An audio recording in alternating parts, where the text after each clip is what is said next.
Assalamualaikum warahmatullahi wabarakatuh. Perkenalkan, nama saya Syawalia Nurlianti dari Prodi PJKR Ofrince Angkatan 2023. Di sini saya akan menjelaskan tentang apa itu perkembangan dan belajar motorik pada anak. Selamat menyaksikan. Jadi yang pertama itu adalah sebelum masuk ke motorik pada anak, kita harus tahu dulu apa itu pengertian perkembangan. Jadi perkembangan adalah proses yang melibatkan pertumbuhan, perubahan, dan pembelajaran yang terjadi sepanjang kehidupan individu. Menurut Erik Erikson, perkembangan ini akan terus terjadi pada individu atau berlangsung seumur hidup dan didasari keinginan individu terhubung dengan orang lain. Kemudian ada sifat-sifat perkembangan. Jadi perkembangan itu bersifat kualitatif, kuantitatif, progresif, teratur, koheren, dan bersifat kompleks. Jadi kualitatif dan kuantitatif ini perkembangan itu maksudnya dapat diukur dengan menggunakan angka ataupun tidak. Kemudian kalau progresif ini perkembangan itu akan terus meningkat secara bertahap. Kemudian teratur, koheren atau berkelanjutan, dan bersifat kompleks. Kemudian ada isu perkembangan. Isu perkembangan di sini ada 3. Yang pertama adalah nature vs nurture. Apa sih nature vs nurture ini? Nature ini adalah isu perkembangan yang dipengaruhi oleh orang tua. Kemudian maksudnya bawaan dari orang tua. Kemudian kalau nurture ini asalnya itu dari lingkungan. Yang kedua ini adalah continuity dan discontinuity. Kalau continuity ini sifatnya bertahap. Contohnya seperti berat badan, tinggi badan, itu kan bertahap dari mulai tingginya waktu posyandu itu berapa, itu nanti semakin besar itu akan bertambah. Kalau discontinuity itu terjadi pada tahapan yang berbeda-beda. Contohnya ini seperti cita-cita. Jadi misalnya waktu SD itu kalian bercita-cita menjadi dokter, tapi belum tentu kalian SMP itu juga ingin menjadi dokter. Jadi bisa saja kalian ingin jadi tentara, polisi, atau yang lain. Begitupun saat SMA, bisa saja berubah ingin jadi apa? Misalnya ingin jadi pilot atau jadi yang lain sebagainya. Jadi ini terjadi pada tahapan yang berbeda-beda. Kemudian yang ketiga ini adalah universal dan konteks spesifik. Universal ini berkembang dengan satu cara yang sama. Kalau yang konteks spesifik ini dengan cara yang berbeda. Kemudian pola perkembangan ini bersifat kompleks sebagai hasil dari proses biologis, kognitif, sosial, dan juga ekonomi. Nah, di sini ada aspek perkembangan. Aspek perkembangan ini tuh meliputi fisik, kognitif, moral, bahasa, sosial, kesadaran beragama, emosi, bakat, minat, kepribadian, penyesuaian diri, dan juga kreativitas. Selanjutnya di sini ada teori perkembangan dari beberapa tokoh. Yang pertama, ini ada teori kognitif dari Jean Piaget. Fokus pada perkembangan kognitif anak dari perspektif struktural dan fungsional. Yang kedua, teori perkembangan psikososial oleh Erik Erikson. Jadi, Erik Erikson ini menekankan pada konflik dan pencapaian tahapan psikososial dalam kehidupan individu. Menurut Jean Piaget ini, tahap-tahap perkembangan itu dibagi menjadi beberapa tahapan. Yang pertama adalah tahap sensomotor. Tahap sensomotor ini terjadi pada anak usia 0 sampai 2 tahun. Tahap di mana anak belajar melalui indera dan gerakan. Jadi anak usia 0 sampai 2 tahun ini fokusnya belajar melalui indera dan gerakan seperti gerakan tangan, menggenggam, membuka menutup tangan. Kemudian indera ini mulai belajar mengunyah dan lain sebagainya. Kemudian yang kedua ada tahap praoperasional. Tahap praoperasional ini terjadi pada anak usia 2-7 tahun. Pada tahap ini anak mulai menggunakan simbol dan bahasa. Jadi mulai belajar ngomong, belajar berkomunikasi dengan orang di sekitar kita, seperti itu. Kemudian yang ketiga ada konkret operasional. Ini terjadi pada anak usia 7-11 tahun. Tahapan ini itu anak mulai memahami konsep logis dan abstrak. Jadi udah bisa bermain dengan logikanya mereka sendiri dan juga abstrak. Kemudian yang keempat itu formal operasional. Tahapan ini terjadi pada anak usia 11 tahun ke atas, tahap di mana anak mampu berpikir abstrak dan menganalisis ide. Ide yang dianalisis pun itu juga kompleks, jadi udah semakin matang pemikirannya. Bisa membedakan, oh ini kalau misalnya aku giniin konsekuensinya gini, jadi konsekuensi sebab akibat. Kedua ini adalah tahap-tahap perkembangan menurut Erik Erikson. Jadi tahap perkembangan menurut Erik Erikson ini ada 8 tahapan. Yang pertama ini adalah basic trust vs mistrust. Jadi tugas perkembangan ini itu terjadi pada anak usia 0-1 tahun.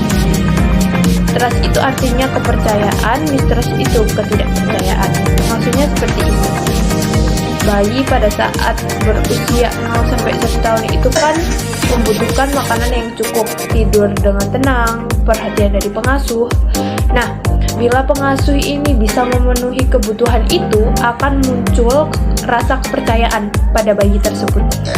Tetapi, bila pengasuh tidak memenuhi kebutuhan itu, akan muncul rasa tidak nyaman. Kedepannya akan memunculkan trust issue, seperti itu.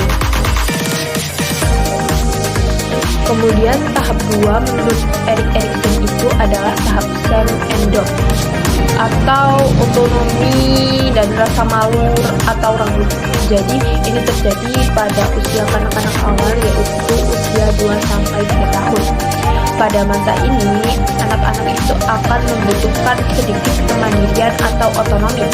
Misalnya, anak-anak itu sudah bisa memilih mainan yang ingin mereka mainkan. Pada saat ini juga, anak itu belajar untuk menggunakan toilet atau latihan mengontrol diri.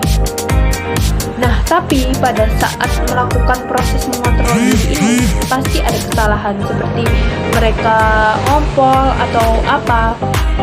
Nah, itu orang tua jangan marahi atau terlalu keras, nanti anak itu akan merasa malu atau ragu dengan dirinya sendiri.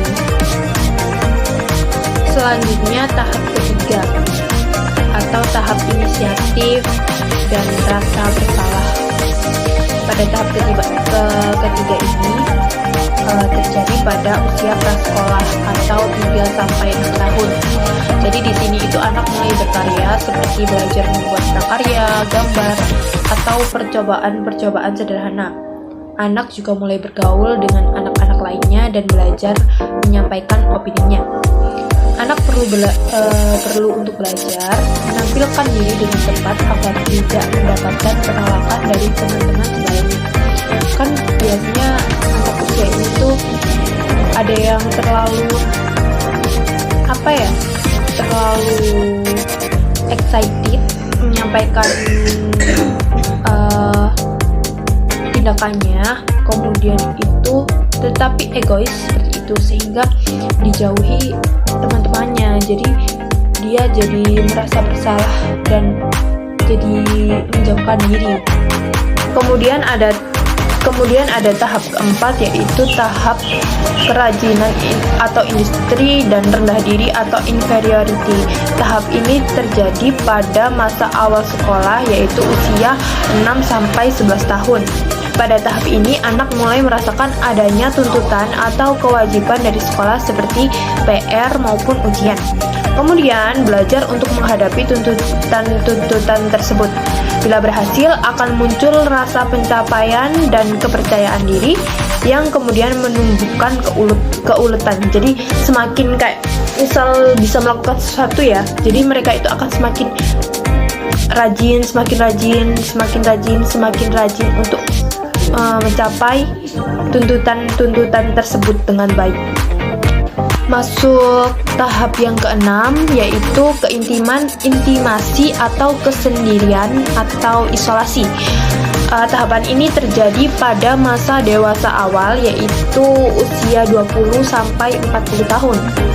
Pada usia ini, individu itu mulai belajar memutuskan siapa yang akan menjadi orang-orang terdekatnya, seperti pasangan, kemudian teman-temannya yang diajak bermain, kemudian termasuk mencari hidup.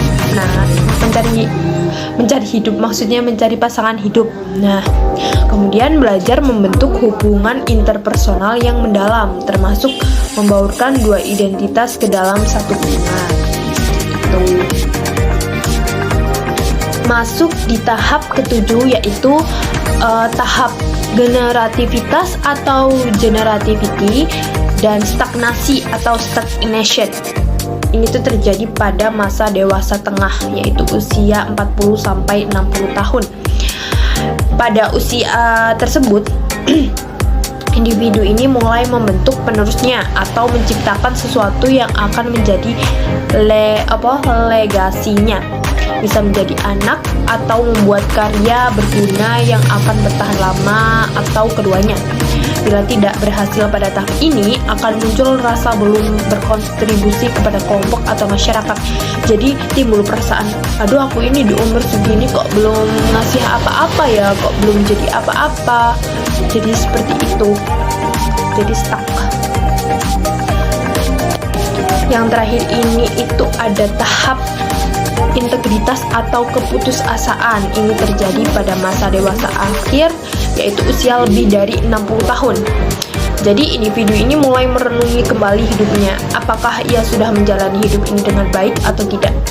Perasaan telah menjalani hidup ini dengan baik akan memunculkan rasa damai dan kepuasan hati. Kayak misal, usiaku udah segini, aku udah berkontribusi seperti ini pada masyarakat, teman, keluarga, atau lain sebagainya.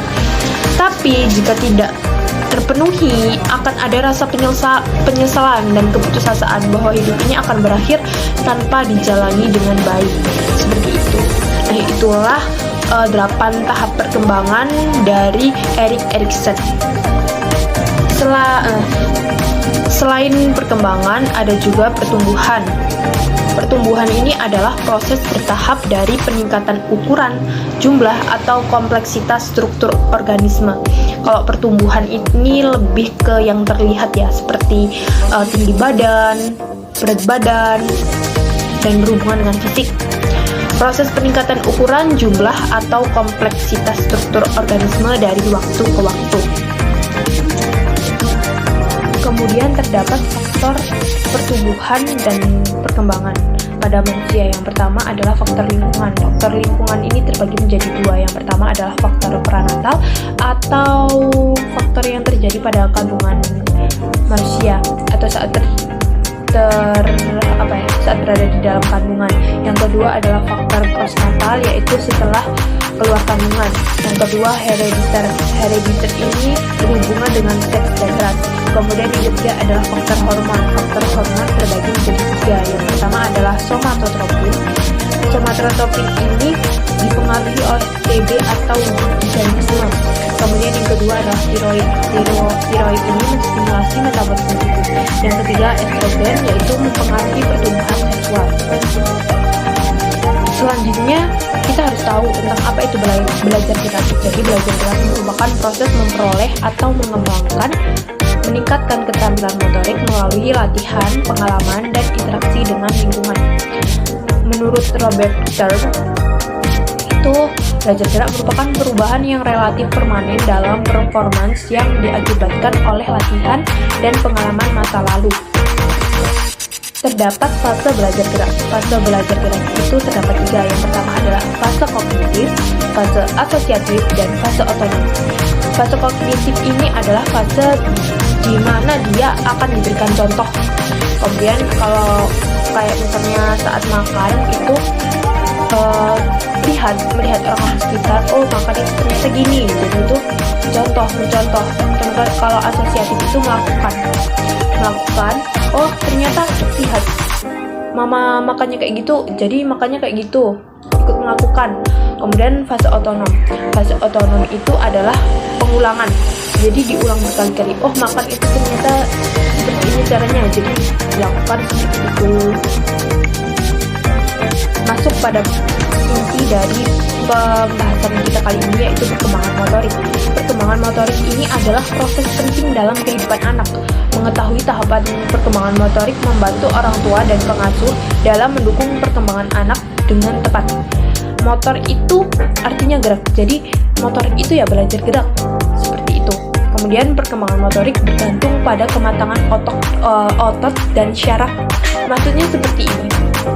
Jadi, semisal otot dan syarafnya itu bermatang, maka dia tidak akan bisa melakukan perkembangan motorik yang seharusnya ia bisa lakukan. Kayak misalnya, anak usia 7 bulan, itu kan perkembangan otot dan syarafnya itu belum matang. Kok dipaksa jalan, itu nggak bisa. Jadi perkembangan motoriknya tidak akan terjadi. Kan kalau misal jalan itu 1 tahun ya, jadi anak satu dengan anak yang lain itu akan berbeda, tergantung kematangan otot dan syaraf. Jadi kalau misal otot dan syaraf itu belum matang, perkembangan motorik itu tidak akan terjadi. Kalau sudah matang, maka perkembangan motorik itu akan terjadi. Kemudian perkembangan motorik mengikuti pola yang dapat diramalkan. Jadi polanya itu sudah bisa diprediksi, mau dari Asia, mau dari Eropa, atau dimanapun itu akan tetap sama. Tetapi tergantung individu itu biasanya mengalami perbedaan, tetapi polanya sama, seperti merangkak, kemudian berantanan, kemudian berjalan, dan lain sebagainya. Terdapat pengertian belajar gerak menurut para ahli. Yang pertama menurut Gallahue. Menurut Gallahue itu perubahan aktual yang terjadi pada bagian tubuh yang dapat diamati. Kemudian kalau menurut Chonger and Ross, berbentuk pada perkembangan otot tubuh dan kontrol. Kemudian jenis perkembangan motorik ini ada 2. Yang pertama adalah motorik kasar. Motorik kasar merupakan gerakan yang dilakukan menggunakan otot-otot kasar seperti berjalan, berlari, merangkak, melompat. Kalau motorik halus itu adalah perkembangan motorik yang mencakup gerakan yang melibatkan penggunaan otot-otot kecil yang terkoordinasi terutama di tangan dan jari, seperti menulis, menggambar, menjahit, dan lain sebagainya. Berikut ini merupakan beberapa contoh gerakan motorik halus dan motorik kasar. Selamat menonton. Motorik halus dan kasar pada anak usia 6-12 tahun menurut Gallahue ini mencakup berbagai keterampilan yang berkembang seiring dengan pertumbuhan dan pengalaman anak. Jadi anak umur 6-12 tahun ini biasanya dapat berlari dengan stabil, melompat, meloncat, dan lain sebagainya. Sedangkan untuk perkembangan motorik halus anak usia 6-12 tahun, anak-anak dapat menulis dengan lebih jelas dan rapi, serta mulai bisa menulis kalimat sederhana dengan huruf tegak bersambung. Mereka juga sudah dapat menyisir rambut mereka sendiri, kemudian menali sepatu mereka sendiri, memakai sepatu mereka sendiri, dan lain sebagainya.